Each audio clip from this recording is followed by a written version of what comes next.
ศรัทธาญาติโยมท่านสาธุชนคนดีทั้งหลายทุกท่านปิกมาอยู่ด้วยกันแถมชั่วโมงสุดท้ายขณะนี้เวลา 16 นาฬิกากับแถม5 นาที 4 โมงกับ 5 นาทีท่านผู้ฟังกำลังรับฟังรายการสาระธรรมยามแลงประจำวันอังคารที่30 เดือนมีนาคมพุทธศักราช 2564 ปะกันในชั่วโมงที่2ผ่านไป1 ชั่วโมงขอบคุณอนุโมทนาถึง5 สถานีตัวช่วงแรกนี่มี6 คลื่น 6 สถานีเปิ้นรับ1 ชั่วโมงแรกก็ที่ 89.50 บ้านทุ่งเรดิโอที่เหลือจากนั้น5 คลื่นก็ฮับจนจบเวลา5 โมงแรงขอบคุณ FM 104.50 สถานีวิทยุเพื่อการศึกษาพระพุทธศาสนาและวัฒนธรรมวัดฝายหิน 104.50 วัดห้วยตองสัก 98.75 คณะสงฆ์อำเภอฝาง 100.25 มนเสียงธรรมอำเภอแม่แจ่ม 106.25 แล้วก็วิทยุชุมชนคนนาน้อยอำเภอนาน้อยจังหวัดน่าน 91.50 มาฟังธรรมะกันต่อญาติโยมท่านทั้งหลายสิ่งที่เป็นบ่อเกิดแห่งความสุขแห่งความสำเร็จในชีวิตของคนเฮานั่นก็คือบุญกุศลที่เฮาทำไว้ดีแล้วบุญกุศลที่เฮาทุกคนทำไว้ดีแล้วตัวนี้ก็จะเป็นเครื่องสนับสนุนให้เฮาได้บรรลุวัตถุประสงค์ของชีวิตในการเข้าถึงความดีในการสร้างบุญสร้างบารมีจะสมบูรณ์ได้เนี่ยญาติโยมทั้งหลายต้องถึงพร้อมโดยกายวาจาใจแม้องค์พระสัมมาสัมพุทธเจ้าของเฮาพระองค์ก็เพราะมีบุญนั่นน่ะเกื้อหนุนอุดหนุนกำจูอุดหนุนบุญก็เลยเป็นสิ่งสำคัญที่จะทำให้เฮาบรรลุเป้าหมายสูงสุดของชีวิตในบุญกิริยาวัตถุถึงหมดถึงมวลโดยย่อ3 อย่างที่ว่าทานศีลภาวนาทานในการทำทานญาติโยมทั้งหลายแต่ละคนก็มีอัธยาศัยที่ต่างกันไปเนาะในการให้ทานมีความแตกต่างกันไปอย่างการให้ทานด้วยของบดีแล้วก็เก็บซ่อนของดีเอาไว้กินไว้ใจเองทำอย่างนี้เปิ้นฮ้องว่าทาสทานทานแบบทาสแต่ถ้าบริโภคใจสวยอย่างใดก็แบ่งปันของทานอย่างนั้นเปิ้นฮ้องสหายทานคือทานเสมอกว่าที่ตัวเองกินตัวเองใจแต่ถ้าว่าทาสทานก็คือทานที่ต่ำกว่าตัวเองกินตัวเองใจคนที่เปิ้นฮู้เปิ้นพิจารณาเปิ้นก็จะฮื้อทานของที่ดีที่ประณีตของที่ตัวเองใจตัวเองกินเกาะทานอันที่ยิ่งกว่าที่ดีกว่าเปิ้นฮ้องสามีทานคือทานที่ประณีตดีกว่าที่ตัวเองกินตัวเองใจคนมีปัญญาเปิ้นจะฮื้อทานแบบสามีทานคือฮื้อทานอันเลิศก็จะได้ของอันเลิศทานอันที่ประเสริฐก็จะได้ของอันที่ประเสริฐญาติโยมทั้งหลายนั่นบ่งบอกถึงจิตใจที่สูงส่งของตัวผู้ทานที่สามารถเอาชนะความตระหนี่ความหวงแหนที่อยู่ในใจเปิ้นถึงห้องว่าเป็นทานบดีทานบดีนี่มีความหมายว่า ผู้เป็นใหญ่ในการฮืดทานหมายความว่า จิตใจของผู้นั้นเป็นจิตใจที่อิสระมีความเป็นใหญ่ในตัวเองบ่ตกอยู่ในอำนาจของความตระหนี่การเฮือทานที่สมบูรณ์ประณีตนักเท่าใดย่อมจะได้รับผลของทานทับทวีคูณอย่าเฮือมีความสมบูรณ์ปรารถนาสิ่งใดโดยเฉพาะความสุขที่เกิดขึ้นจากที่เฮาได้ทานเกิดขึ้นในใจของเฮาเนี่ยนึกถึงเมื่อใดก็ม่วนใจประการสำคัญแถมประการหนึ่งคือใจที่บริสุทธิ์ผ่องใสขณะที่กำลังเฮือทานนี่ตัวนี้จะเป็นเครื่องจำแนกแจกผลทานแตกต่างกันไปจะเล่าเรื่องให้ฟังระหว่างอุตรมนพกับพญาเจ้าเมืองปายาสิเรื่องราวเป็นอย่างใดก็ลองฟังกันไปพอเนาะ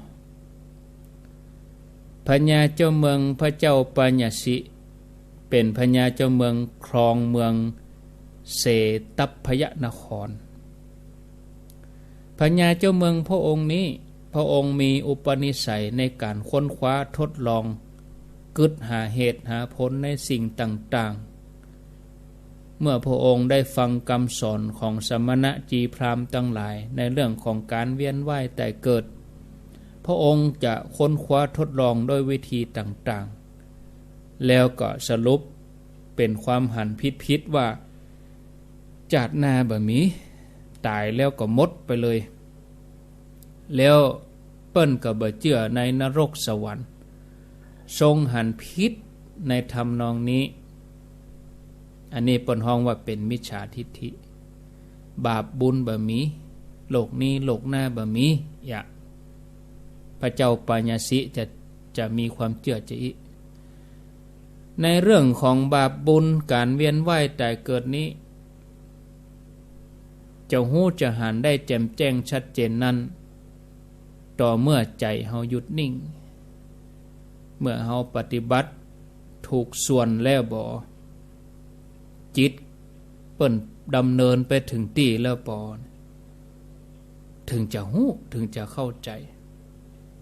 แต่ถ้าเฮาบ่ได้ปฏิบัติจิตเฮาถึงเฮาก็บ่เชื่อในบาปบุญคุณโทษการเวียนว่ายแต่เกิด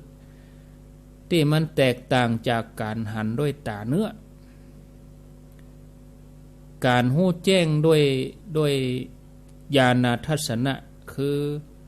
คือการทดลองด้วยวิธีการทางวิทยาศาสตร์ของพระเจ้าปายาสิเนี่ย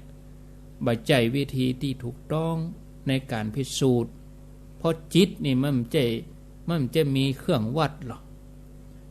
อย่างเขาวัดอุณหภูมิเอาหน้าผากไปจุเท่าใด36 35เนาะวัดคลื่นหัวใจวัดความดันหมู่นี้มันมีเครื่องมือวัดแต่ดวงจิตของเฮาเนี่ยเฮาจะมาใช้วิธีการทางวิทยาศาสตร์คือสมมุติฐานพิสูจน์ทดลองจดบันทึกค้นคว้าสรุปผลให้มันใจมันบ่ได้นะศรัทธาญาติโยมเขาจะไปพิสูจน์จัดนี้จัดหน้านะมวลคนที่ต้องการน้ำแต่ไปขุดท่ามกลางทะเลทรายมันจะไปได้แสงแห้งไปบ่ได้น้อยโยมเนาะต่างกับการที่ใครได้น้ำแล้วฝนตกมาล่มแล้วเขาเอาถังเปเขาเอาโอ่งเอาไหเอาตวงมันถึงได้เพราะมันจับเวลามันนะมันถูกที่ถูกเวลาเนาะพระเจ้าปายาสิพระองค์ก็เลยยึดความหันผิดอย่างอีมาโดยตลอดจนกระทั่งพระกุมารกัสสปะซึ่งเป็นอรหันต์เปิ้นมีปฏิสัมภิทายานแล้วก็เปิ้นก็เดินทางมาสู่เมืองนี้แล้วก็ได้เมตตาใจปัญญาอันลึกซึ้งแสดงธรรมแก่พระเจ้าปายาสิจนพระองค์ละความหันผิดปิกมาเป็นสัมมาทิฏฐิคือผู้มีความหันถูกต้องปฏิญาณตนเป็นอุบาสกขอเข้าถึงรัตนตรัยเป็นที่เปิ้งตลอดไปนับตั้งแต่นั้นเป็นต้นมาพ พระเจ้าปัญญสิก็เริ่มที่จะเปลี่ยนจิตเปลี่ยนใจจากการที่บ่เชื่อเรื่องบาปบุญคุณโทษอะไรอย่างบ่ได้ทำบุญอะไรอย่างก็มาเฮือตานแก่คนทุกข์คนยากทั้งหลายโดยแต่งตั้งให้อุตรมานพเป็นเจ้าหน้าที่ดูแลเกี่ยวกับการจัดการเรื่องการบริจาคทานจัดคิวพ่องวันนี้แจกจ่ายไปเท่าใดวันผูกจะทำแห่งเท่าใดบ้านไหนเมืองไหนอีนะมอบหมายให้อุตรมานพเป็นผู้จัดแจงดูแลเรื่องนี้คนส่วนใหญ่ที่เข้ามารับบริจาคก็ล้วนแต่เป็นคนทุกข์คนยากคนอนาถานะซึ่งพญาเจ้าเมืองก็ฮือด้วยความสมเพชเวทนาต่ออันบ่ได้ฮือด้วยความเริ่มใสศรัทธาบ่ได้ฮือด้วยความเมตตาอันใดดังนั้นพระองค์ก็เลยฮือแต่สิ่งของที่บดีของที่บ่ควรจะฮืออีกก็แล้วกันหับไปแล้วก็บ่ได้กินที่ใช้นะรวมไปจนถึงสมณะจีพราหมณ์ตัวล้วนแล้วแต่ได้ของที่บดีไปส่วนอุตรมานพผู้ที่ทำหน้าที่จัดการเรื่องทานนี้ก็มีหน้าที่ตัวเยอะอุตรมานพนี่เป็นผู้ที่มีศรัทธาในการฮื้อแล้วก็จะฮื้อด้วยสิ่งของที่ประณีตสิ่งของที่ดีที่เลิศที่ประเสริฐเมื่อได้รับคำสั่งจากพญาเจ้าเมืองว่าบ่ต้องเอาของดีให้เขานะฮื้อตานด้วยสิ่งของที่เศร้าหมองอุตรมานพก็ต้องทำด้วยความอึดอัดใจหลังจากที่เขาฮื้อทานทุกครั้งเขาก็จะเปล่งเสียงอุทานดังๆว่า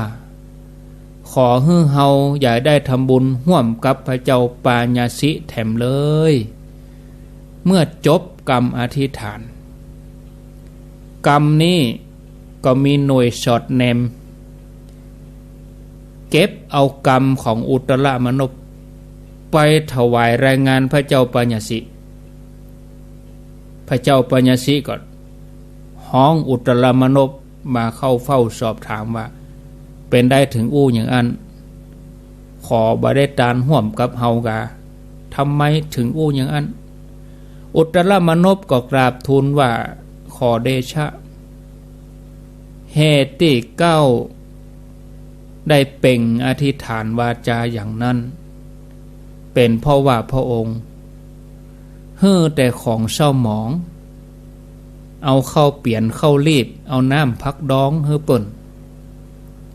แม้แต่เก้ากระหม่อมเองก็ยังบ่กินบ่ใจของหมู่นี้เมื่อแม่พระองค์จะเอาผ้าก็เอาผ้าเนื้อหยาบผ้าปุดผ้าขาดแม้แต่พระองค์ยังบ่ทรงแตะต้องเลยตัวข้าพระองค์เองก็บ่อยากจะใจแต่เหตุใดพระองค์ถึงเอาของหมู่นี้ไปบริจาคให้เขาผลนั่นจะได้รับให้มองหม่นเศร้าในเบื้องหน้าข้าพระองค์เลยกล่าวอย่างนี้ไปเมื่อพญาเจ้าเมืองปัญญสิได้ฟังอุตรมานพซึ่งเป็นมิตรที่ดีได้แนะนำอย่างนั้นพระเจ้าปัญญสิก็ได้เกิดเลยมีรับสั่งให้อุตรมานพจัดเตรียมอาหารเสื้อผ้าเครื่องนุ่งห่มที่ดีที่ประณีตเอาเสมอเหมือนกับที่พระองค์ใจพระองค์กินนี่เอาเสมอเหมือนกับที่พระองค์ได้ใจสวยพระองค์ก็ได้เฮือตานด้วยสิ่งของอันประณีตตั้งแต่นั้นเป็นต้นมาเมื่อพระเจ้าปัญญสิพร้อมกับอุตรมานพหมดอายุไขพระเจ้าปัญญสิผู้เป็นเจ้าของทานได้ไปเกิดเป็นเทวบุตรอยู่บนสวรรค์ชั้นจตุมหาราชิกาส่วนอุตรมานพผู้จัดแจงเรื่องลงทาน กลับได้ไปเกิดในที่สูงกว่าพระเจ้าปัญญสิได้ไปอยู่บนสวรรค์จันดาวดึงปุ่นก่อนในสมัยนั้นมีพระอรหันต์รูปหนึ่งชื่อว่าพระขวัมปติเถระเจ้าพระขวัมปติเถระเจ้าท่านได้บำเพ็ญสมณธรรมที่สวรรค์จันทร์จตุมมหาราชิกาอยู่เป็นประจำมีเตือหนึ่งเทวบุตรปัญญสิจัดก่อนก็คือพญาเจ้าเมืองได้มาเข้าไหว้สาพระเถระแล้วก็มาอยู่ที่สมควรแห่งตนพระเถระก็ถามว่าท่านเป็นไผถามไปถามมาก็ฮู้ว่าอันนี้เป็นพญาเจ้าเมืองปัญญสิก็เลยถามถึงว่าอุตรมนพอันเป็นมีแก้วสาหายคำนั้นน่ะไปเกิดอยู่ที่ไหนปัญญสิเทพบุตรก็กราบเรียนพระเถระว่าอุตรมนพนี่เป็นบ่าวของผมเป็นบ่าวของเก้ากับผมเป็นคนใจมีหน้าที่จัดแจงเรื่องตานทำตานด้วยความเคารพทำด้วยมือตัวเองทำด้วยกิริยานอบน้อมเขาก็เลยมีวิมานสว่างไสวอยู่ในจันดาวดึงส์ส่วนตัวผมเองเป็นเจ้าของทรัพย์ก็จริง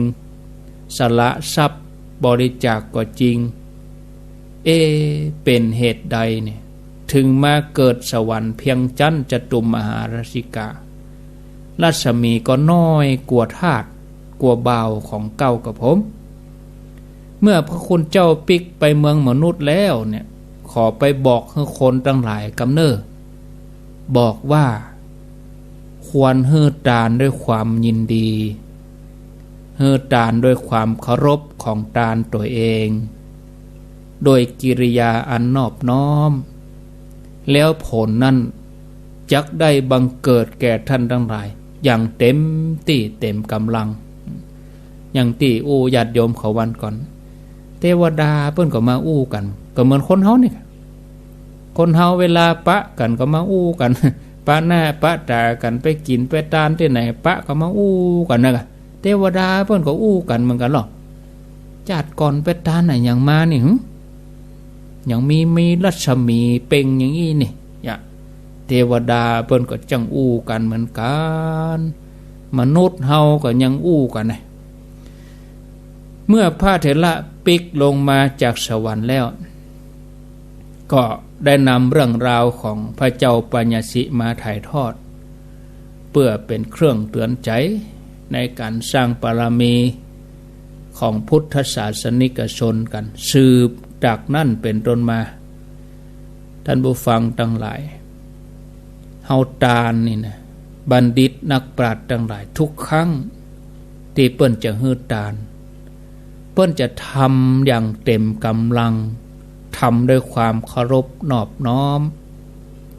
ทำตานเพื่อขจัดความโลภความตรณีให้มันหมดไปจากใจอันเนี้ยถึงจะได้บุญอย่างบริบูรณ์แล้วก็ประณีตยิ่งขึ้นไปตามลำดับแต่การเฮืออันอย่างที่จะประเสริฐเท่ากับการเฮือหนทางแห่งความสุขแก่มวลมนุษยชาติเพราะการเฮือสิ่งที่เลิศอันจะทำให้บุคคลนั้นเข้าถึงความสุขในปัจจุบันโดยการเข้าถึงพระรัตนตรัยโดยการเข้าถึงธรรมะขององค์พระสัมมาสัมพุทธเจ้าจนถึงความสุขอันยิ่งใหญ่นั่นคือการเข้าสู่พระนิพพานท่านผู้ฟังญาติโยมเฮาท่านทั้งหลายเฮือมันปฏิบัติจวนกันทำทานรักษาศีลภาวนาเฮาก็ทำตนเหมือนสะพานบุญเชื่อมหนทางนะระหว่างคนที่บ่ฮู้เฮาก็เปิ้นได้ฮู้เฮียการเดินทางไกลในสังสารวัฏเนี่ยมีความจำเป็น ที่จะต้องมีเสบียงติดตัวไปเสบียงติดตัวไปเพื่อจะนำไปใช้ในการดำเนินชีวิตให้สะดวกสบายอย่าเฮาทั้งหลายได้อยู่ในจัดมนุษย์เฮายังต้องการความสะดวกสบายไปที่ไหนเฮายังบ่ใครเตียวเฮาก็ได้รถยนต์ใครขี่เครื่องบินไปที่ไหนใครได้รับความสะดวกสบายราบรื่นเนาะวัฏสงสารซ้ำยาวไกลกว่านี้ถ้าเฮาบ่มีเสบียงติดตัวไปเฮาจะได้รับความสะดวกสบายได้จะได้เนาะญาติโยมเสบียงนั่นคือบุญถ้าเฮามีบุญเฮาพร้อมก็คือเฮาสามารถสร้างบารมีได้นักกว่ายิ่งกว่าปัจจุบันนี้โดยเฉพาะการสร้างบารมีเพื่อจะรื้อขนสัตว์ตวโลกทั้งหลายให้ได้หู้ได้หันธรรมะของพระพุทธเจ้าจำเป็นที่เฮาจะต้องอาศัยบุญใหญ่อาศัยเสบียงหล่อเลี้ยงตัวเองรวมไปจนถึงหมู่คณะที่เฮาจะต้องสั่งสมบุญไว้เมื่อเฮาสั่งสมบุญไว้แล้วตัวบุญนี่เปิ้นก็จะกลั่นดวงจิตดวงใจของเฮาส่งผลให้เฮาถึงพร้อมโดยบุญบารมีนะการสั่งสมบุญนี่เป็นเรื่องใหญ่เป็นเรื่องสำคัญเรื่องหนึ่งที่หมู่เฮาทั้งหลายเกิดมาในภพชาติของมนุษย์นี่เฮาจะต้องทำสม่ำเสมอกู้กับการทำภารกิจการงานกู้กับการศึกษาเราเรียนเรียนเขียนอ่านเนาะเพราะบุญนี่เป็นเครื่องหนุนนำให้เฮาประสบความสำเร็จในธุรกิจการงานตามสิ่งที่เฮาปรารถนา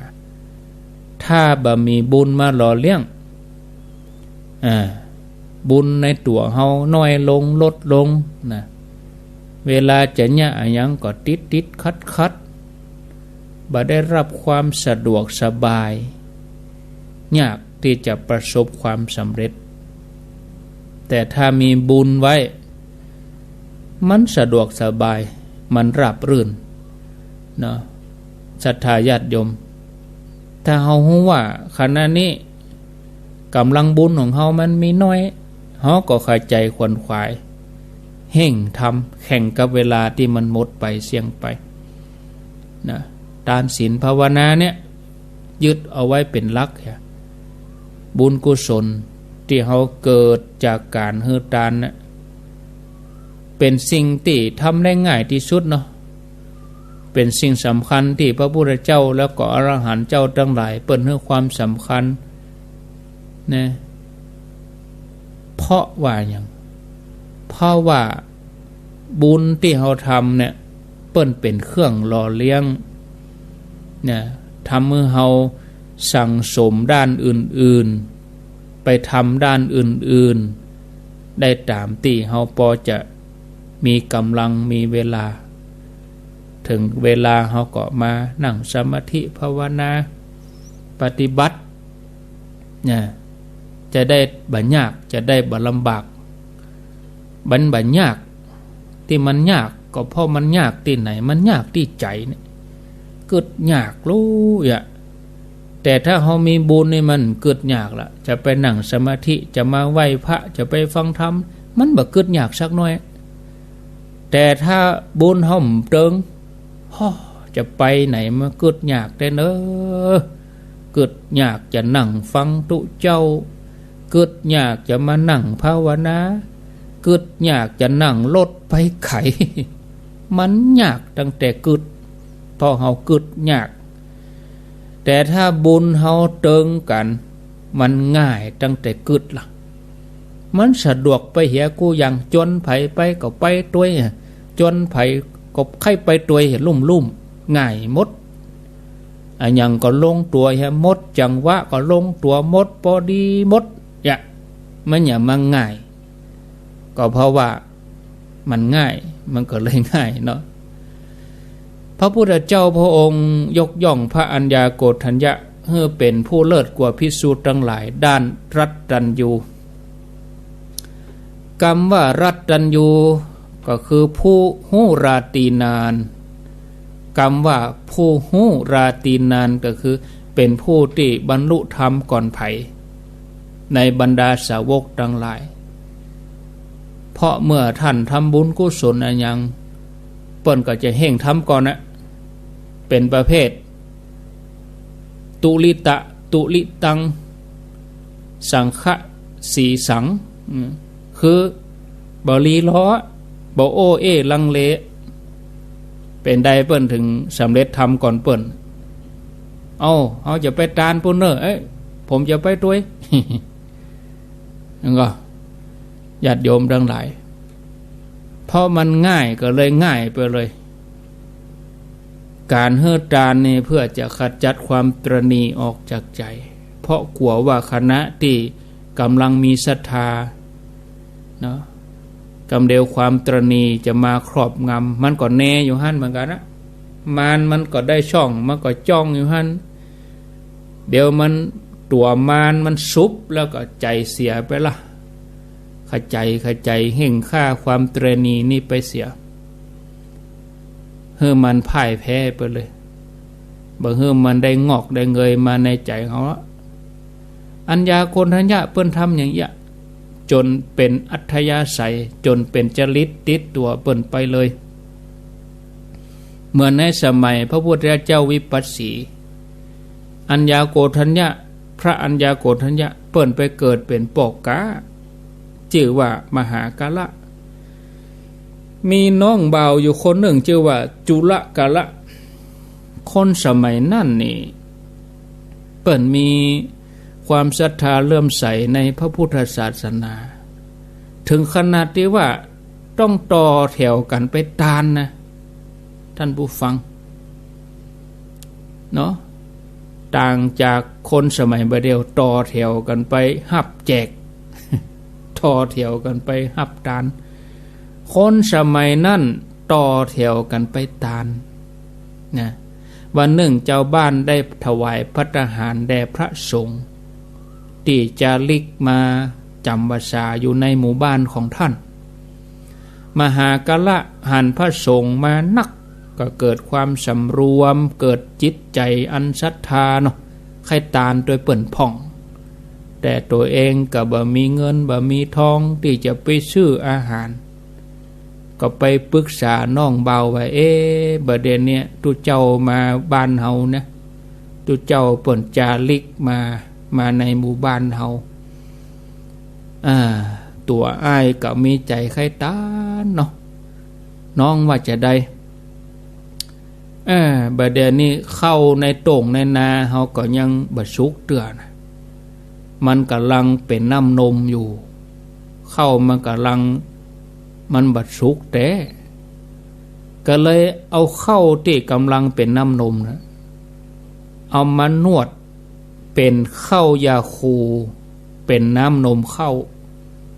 นะจุลกาละหันว่าบ่น่าจะต้องรีบร้อนขนาดนั้นรอให้เข้าสุกก่อนกะแล้วก็ไปเกี่ยว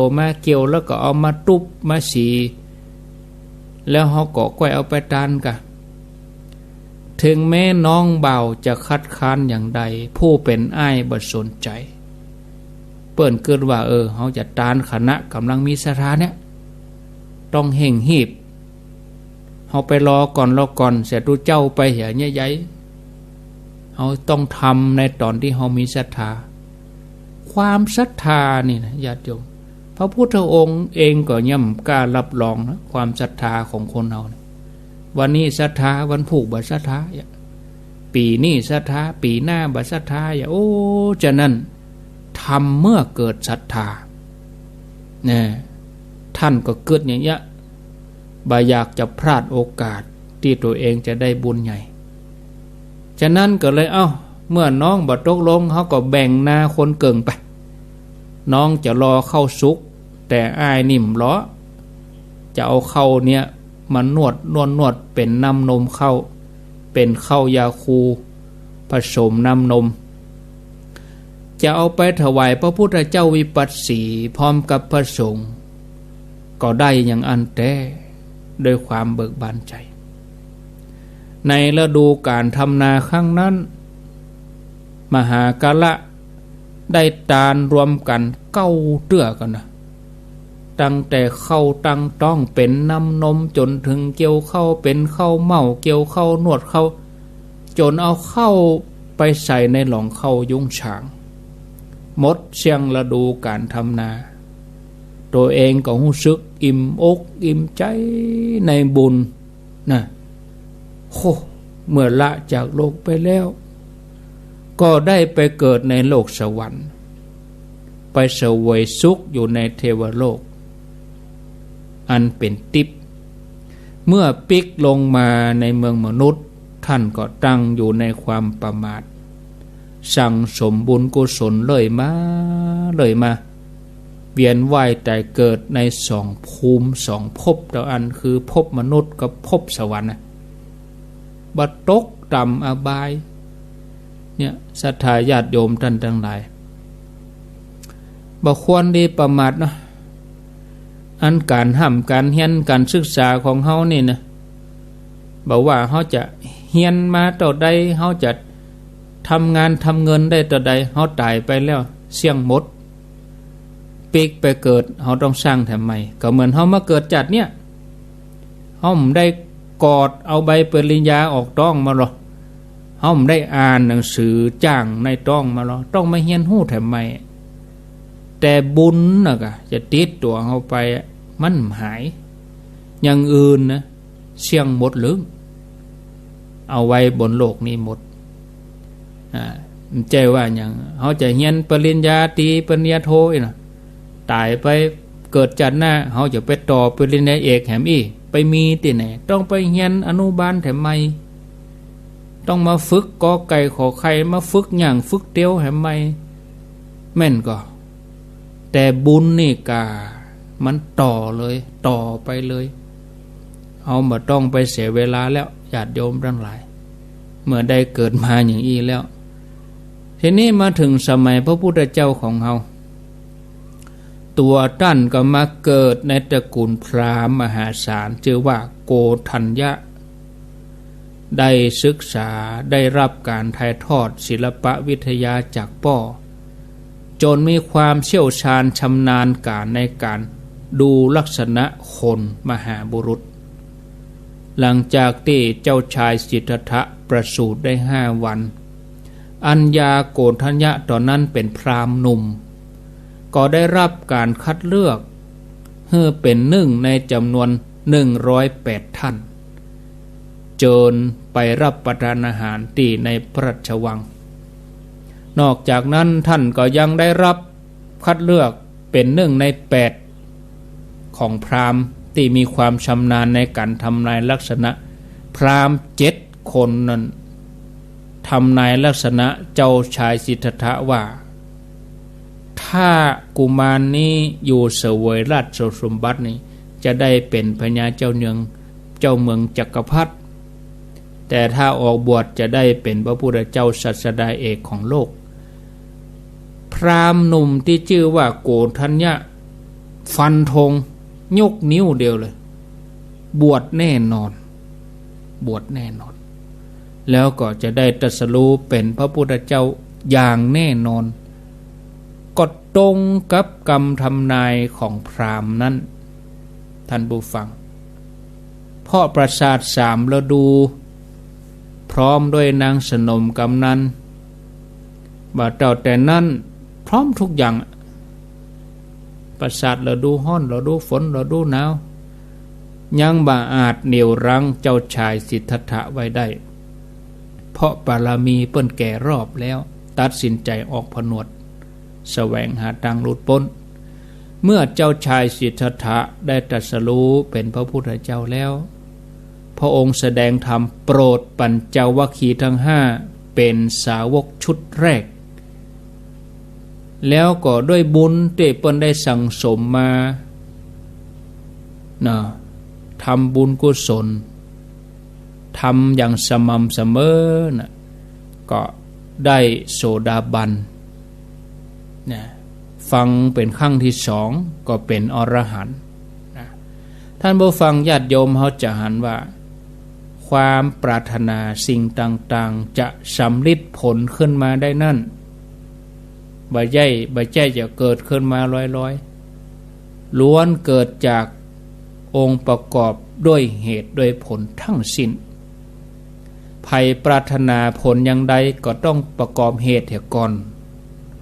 เมื่อเฮาตั้งจิตตั้งศรัทธาปรารถนาที่จะสั่งสมบุญก็ขอให้ลงมือทำเลยบ่ดีลีรอเวลาบุญนั้นส่งผลเปิ้นก็ไม่ใช่รอไผหรอกเวลาเฮาจะจากโลกนี้ไปเฮาก็บ่ใช่รอไผจะไปเฮาก็ไปเลยไปรอเขาเนี่ยหยังบ่ควรจะรอ เมื่อมันถูกส่วนแล้วบะม่วงสุกแล้วมันต้องหลุดจากควนเลยอัญญากลทัญญะก็อย่างเดียวกันสำเร็จทำเลยไปก่อนเปิ้นเลยอัญญาสิวัตโพโกทัญโยเลยจะไปรอเนี่ยอย่างว่าปะพัทยะมหานามะอาชชิบารอแล้วสำเร็จทำไปเลยแล้วอื่นๆก็ก้อยว่ากันอีนะพอเวลาแล้วก็พอดีญาติโยมเนาะไปก็ม่วนไปธรรมะนี่นะบัดเสียงจึงมีอยู่ติ๊กๆอีเนาะไผจะจะจาก็ขอเจริญปอนเข้ามาแต่กี้น้องเบลโทรมาหลังไมค์ว่าโยมการดาสีเมฆว่าเป็นอยู่ห่างดงได้ตั้งเจตนาแถมก็เอาไว้หลังวันที่1เนาะ1 เมษาก็ก้อยทยอยเอามาประกาศชื่อไปได้นี่มีอยู่10ป่ายอยู่ประมาณ18ท่านตึงที่เปิ่นแจ้งเข้ามาตึงเวียงเป่าตึงอย่างนั้นนะเอามาอู้กันอาตมาก็จะใช้เวลาอู้ในช่วงตีห้าเอาเนาะเพราะว่าออนไลน์ไปเวียงเป่าตัวส่วนเวลาบ่าย3นี่ก็จะขออู้เฉพาะวันจันทร์กับวันการกับปละวันพุธนี่จะบอกอู้เรื่องอันที่เขาจะไปลำปางวันพุธนี่เป็นธรรมะล้วนๆไปเลยนะจะขออนุญาตอู้เพียง2 วันเท่านั้นจันทร์กับการส่วนแม่เจ้านี่ก็จะเป็นไต้อู้ถึงวันเนาะพอออกสถานีที่ลำปางพุ่นตัวกระตุ้นให้หมู่ที่เปิ้นอยู่ในพื้นที่ประเด็นนี้เปิ้นไม่ได้ยินกับหมู่เฮาทั้งหลายตอนจากตังใดแม่พัดบัวต้นก้านนะจ๊ะแม่บัวพัดต้นก้านจ้ะแม่บัวพัดทำกับหมอนแต่เจ้าหนังฟังในกระหุบในไฟเนี่ยดีแล้วคนที่บนจานกับจานเต้นเนาะคนที่จานก็คือบุคจานหรือของที่อยู่บนจานก็คือเอาของมาดีบุจานเนี่ยที่คนตุกนี่นะเปิดขจานดันดีๆเนี่ยก็เปิดสมุนมีขจานอีกลูกคนลอยนี่คนมีขจานเปิดขจานอยู่ได้ขจานได้แต่คนตุกเดี๋ยวขจานดีขจานได้จานนะมีอย่างไรขจานไปเยอะจานพระผัวนะแท้นะจานไปตามอัตภาพเนอะเจ้าจานเนี่ยนะเจ้ามาให้ตัวเองเดือดร้อนจานบดีให้ตัวเก่าเดือดร้อนเจริญปอนฮะทานมดกะมามดเจ้าแต่เจ้ามันตึงได้ยินเลยหมดกองว่าเข้าใจป่ะได้ยินอย่างนั่นเปิดว่ามันดึงมาอย่างกับมันหล่นมายังเปิ้นตักนี่ได้เจ้ายังเปิ้นตักนี่ได้เสียงมันดังน้อยๆแต่กับมาเฮงมาน่ะบอกกองเปิ้นตักนี่มาเลยเจ้าอะไรนั่นไงปลากองก็ตักมันมาเลยเจ้าสาธุเนอะได้ยินแล้ววะพวกกองโยมจันทาตักเหมือนปนล่นมาเลย นึกภาพออกชัดขึ้นมาเลยวะ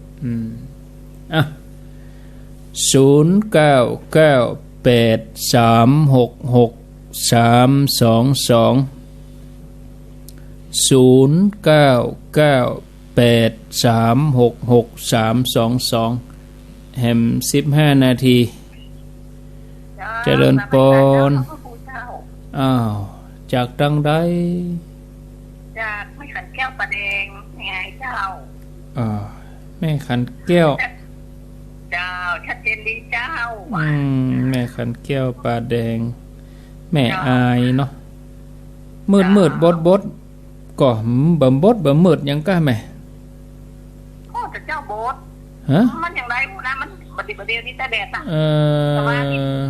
เจ้า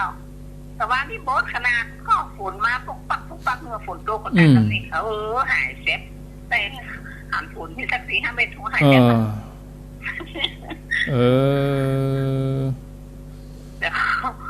เป็นอย่างอีเจ้าไปศาลนะเจ้าอนุโมทนาเนอะเจ้าเจริญปน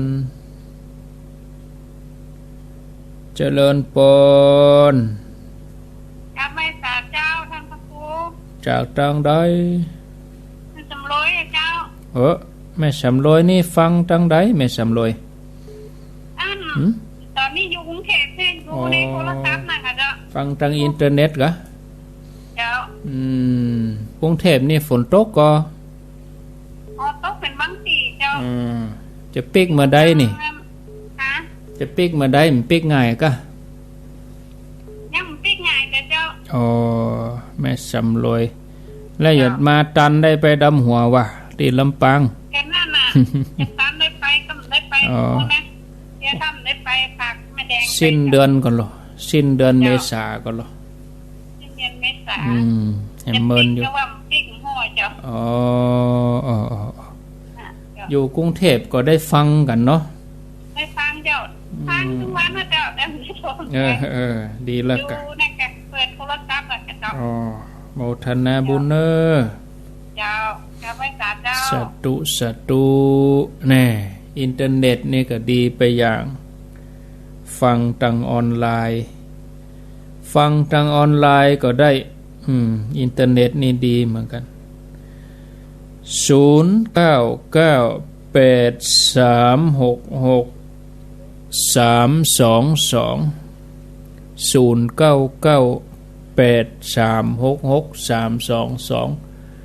เวลานี่ก็เว้ย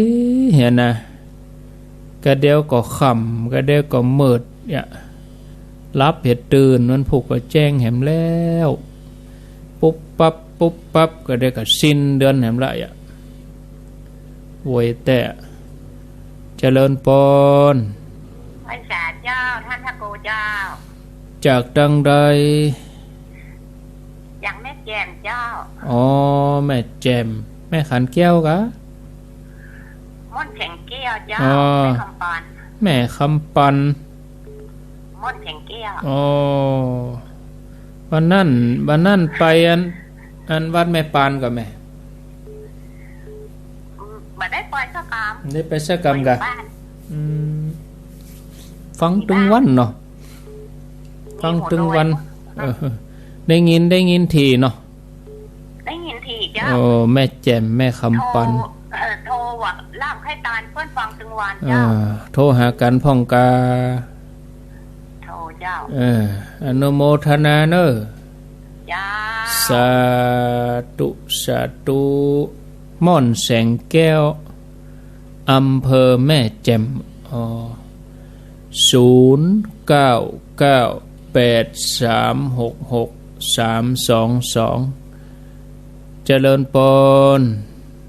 อาจารย์ครับผมท่านพระครูครับพระอาจารย์นิพนธ์ครับโยมบอกเจอมาแล้วรู้มันจะใช้เอวไปอยู่จะใกล้มาไปเด้อว่ะไปเอวที่ไหนมีอยู่คันนี่นะครับไปลำปางนะ30 เมษายนเนอะ30 เมษายนสาธุครับเสียงจะฮัมน้อยตอนนี้นะเสียงมันฮัมกะครับมันฮัมน้อยอาจจะเป็นเพราะไมค์ของผมนี่ไมค์ตัวนี้มีปัญหาครับครับเป็นเพราะไมค์ผมครับไมค์ผมตัวนี้มันเป็นไมค์ใจไฟนะใจไฟเลี้ยงดับผ่อง ที่เขาไปต่ำเหี้ยก็บ่ดีกดไฟเลี้ยงดีพ่องบ่ดีพ่องมันไปตามสังขารมันเด้ตามอายุตามสังขารของมันสังขารบ่เที่ยง0998366322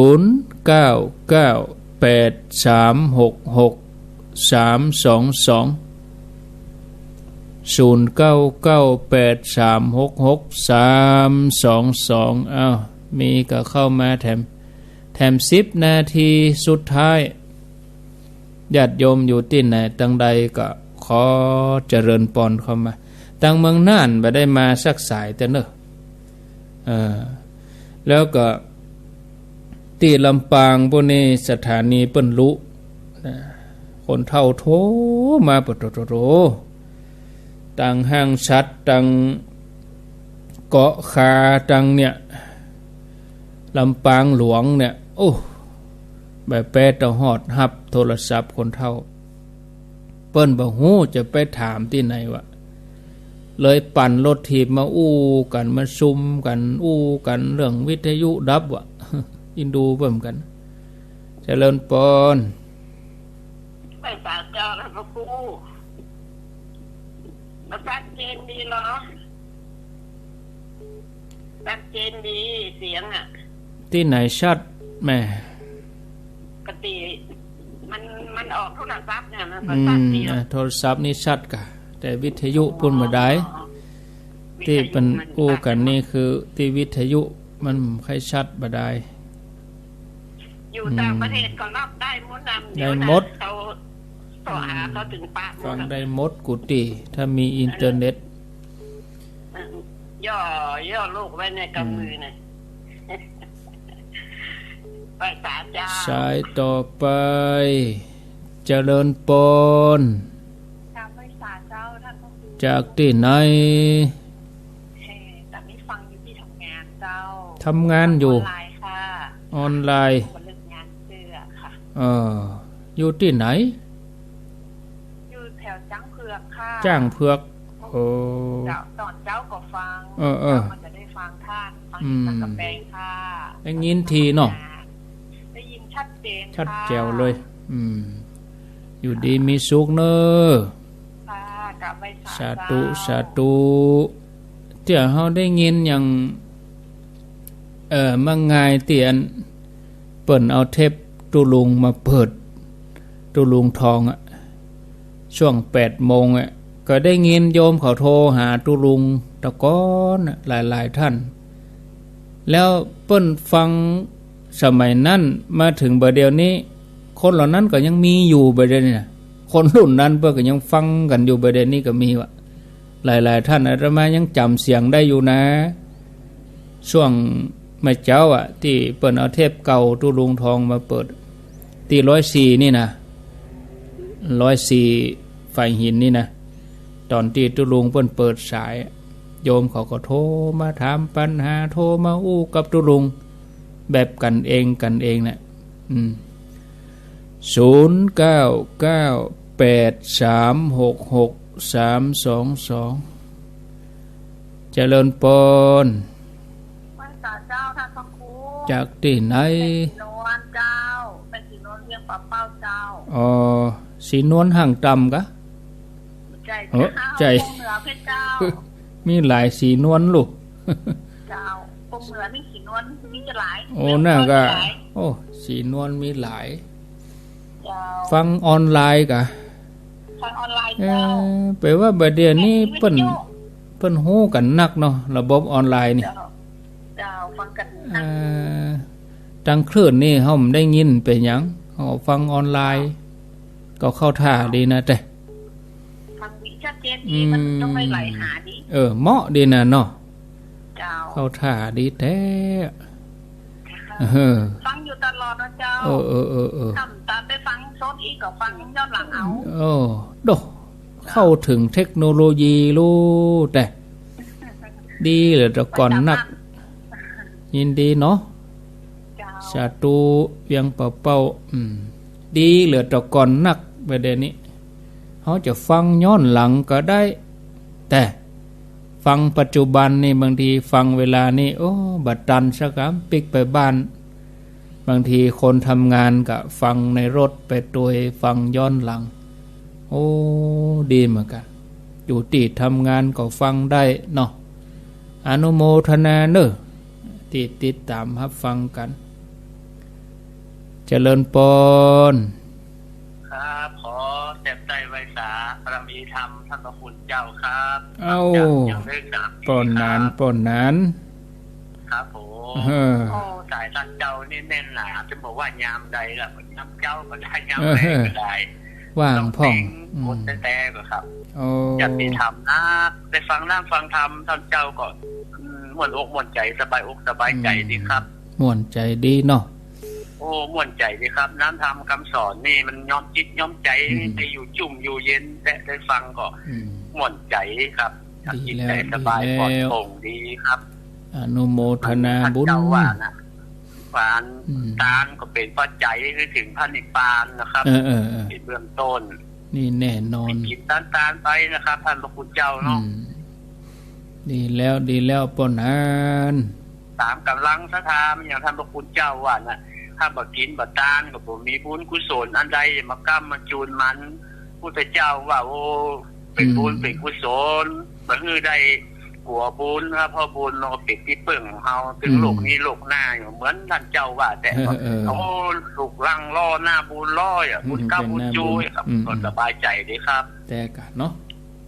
ครับผมขอแต่ใจไว้สาบารมีธรรมท่านเจ้านะครับไว้สาครับเนอปนานอันนี้ก็ปะกันแล้วที่ฝ่ายหินแล้วเปิ้นมาเอี่ยววัดนี่ก็มีดำหัวปีนั่นนี่โยมเปิ้นมาหลายแล้วก็มีหั่นเจ้าเนิ่นเปิ้นเอาดอกเกศถวามาปดเท่าเป็นทุงหอมขึ้นเนี่ยดอกเกศถวาเก็บใส่เก็บใส่ถุงมาก็ไปลำปางก็อย่างนั้นเนาะไผมีเฮาก็เอาเน็บดอกเกศถวายาดอกมะลิยาก็มันเปิงดี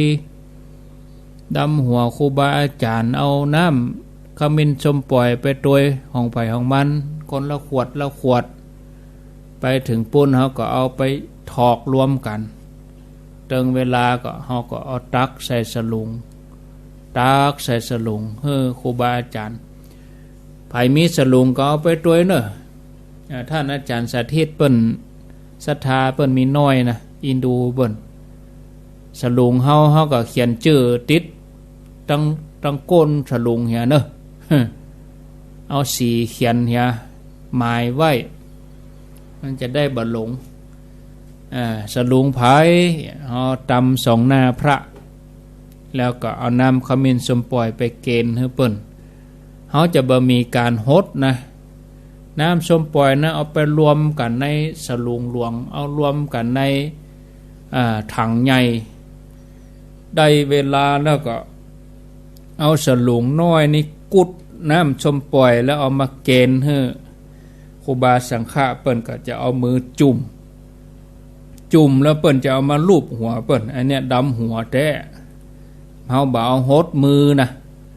หดมือนี่มันเป็นหดน้ำซบไปใหญ่วะ เปิ้นว่าอันนะครูบาอาจารย์เปิ้นว่าจะอันเอาน้ำขมิ้นชมปล่อยเกณฑ์เอาแล้วเปิ้นเอามือจุ่มแบบโบราณเปิ้นทำกันจะนี้พอเวลาแล้วก็ลาก่อนนอหมดเวลาลงเห็นแล้วขอบคุณอนุโมทนาทุกท่านปะกันทำไมกะวันผูกมาเจ้าตี 3แล้วก็มาแรงก็บ่าย 3เนาะโชคดีมีใจอายุวันโนสุขังปลัง